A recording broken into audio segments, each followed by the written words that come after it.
I want to thank the Social Democrats for bringing the motion before us here this afternoon, which once again places the spotlight on the chaos and the adhocracy and utter failure of the government to address the crippling housing crisis within this state. The government's approach clearly is not working. It exposes a chaotic approach to immigration, which has failed communities and those coming to these shores seeking international protection.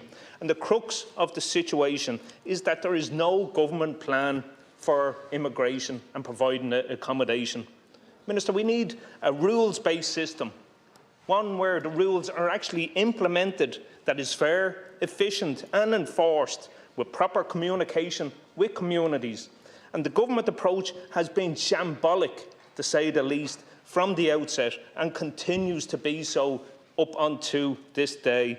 There is no plan, no consistent approach, and you're not working with local communities. You're not bringing them with you.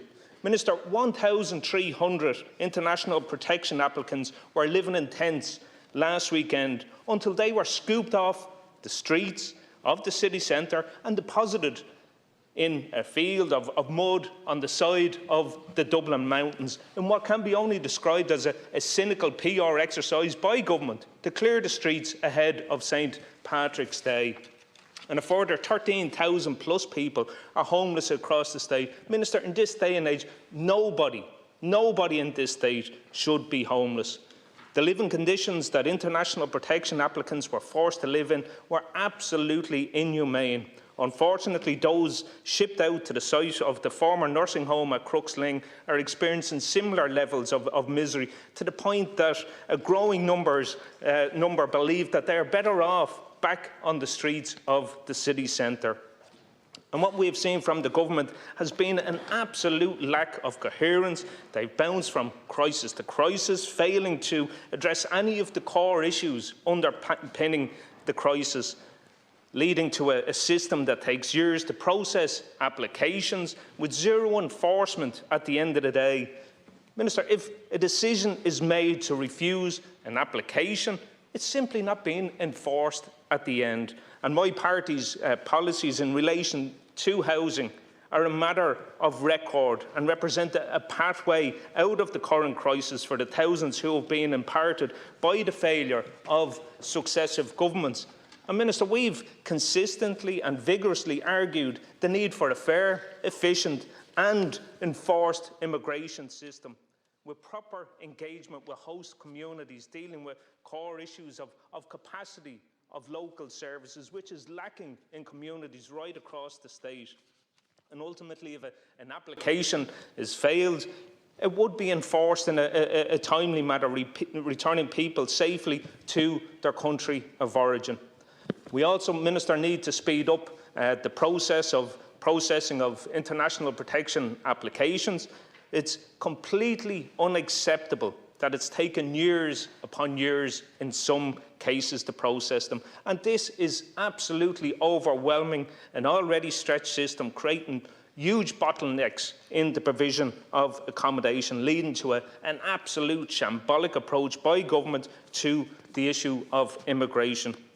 And in my own constituency of Wicklow, Minister, we have a situation where the department are not only failing to communicate with the community there, they're also failing to communicate with local representatives. But you're actually appearing to actively deceive them in regard of your true intentions, because for years the community in Newtown, Minister, have campaigned for the former local HSC premises to be transferred to the community, and that is at Trudder House. And we've seen consistently over those years and repeatedly from the department that that premises is not fit for purpose, it's not fit for human use. And the Minister and the department continue to this day to insist that no decision has been taken regarding the use of that site by IPAs, but the reality is the opposite appears to be the case. And Minister, it has to be said, there's a clear attempt, in my view, to hoodwink the community and public representatives on the issue, because the reality on the ground is that locals are looking at bulldozers as we speak on the site, stripping back topsoil, putting down hardcore stone along with prefabs on the site. Is it any wonder, Minister, at the end of the day, that communities are up in arms? And I'll finish off on this last count, Corla. It needs to be said that the government's actions are actually fostering local anger and protests. And Minister, over the next couple of weeks here, the Green Party will facilitate a charade in terms of Fine Gael putting forward their leader, a new Taoiseach. But the reality here is, Minister, we need a general election. We need a general election so people can have a say on the crisis in housing, the crisis in the health service, and the absolutely shambolic and chaotic handling of the whole issue of immigration. Minister, we need a general election, and you need to not facilitate the anointment of a new Fine Gael Taoiseach. You need to ensure that there's a general election so that people can adjudicate on your failure and the failure of this government on all of these issues.